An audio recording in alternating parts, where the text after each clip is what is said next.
虽然中央政府有补助学龄进前的囡仔有700健康检查，不过拢需要家长亲身带囡仔去到卫生所。卫福部就统计讲，也是有超过2成的囡仔无使用这项福利。屏东县对这个学期开始呢，会安排医生主动去到幼稚园做健康检查。屏东县309间的幼稚园加21间的顾婴中心，这囡仔呢，拢会当用到这项的福利。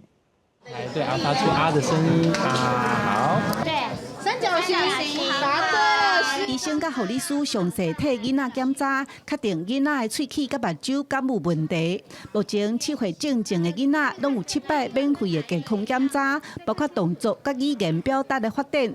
屏东县对这学期开始，会安排医生到幼稚园，主动替每一个囡仔做健康检查，了解因的身体状况。我们看到儿童的健检率只有70%多，所以我们透过医疗机构，还有基层医疗，还有很重要是我们33乡镇有我们的卫生所医疗团队。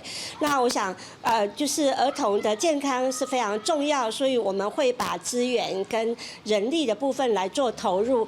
因为早前父母拢按家己带囡仔去卫生所做检查，根据卫福部的统计，有2成多的家长无使用到这项免费检查。113年，屏东县有17000多个学龄前的囡仔。今年卫生局就结合在地病院资源，按算今年安排102场的医生去校园，明年会扩大到198场。阮为今年开始，阮会直接来到咱的幼稚园，直接来做这个服务，希望咧咱会使达到一年拢做100个身体健康的评估。很好的一个活动，我们的小朋友来上学的时候，就知道他的可以借由这样子的健康检查，让他知道说他的各个发展。家长嘛表示，若是有医生到幼稚园主动替囡仔做健康检查，对因来讲是较放心，也唔免去走一抓卫生所，量早发现发展较慢的囡仔，也通把握黄金治疗的时间。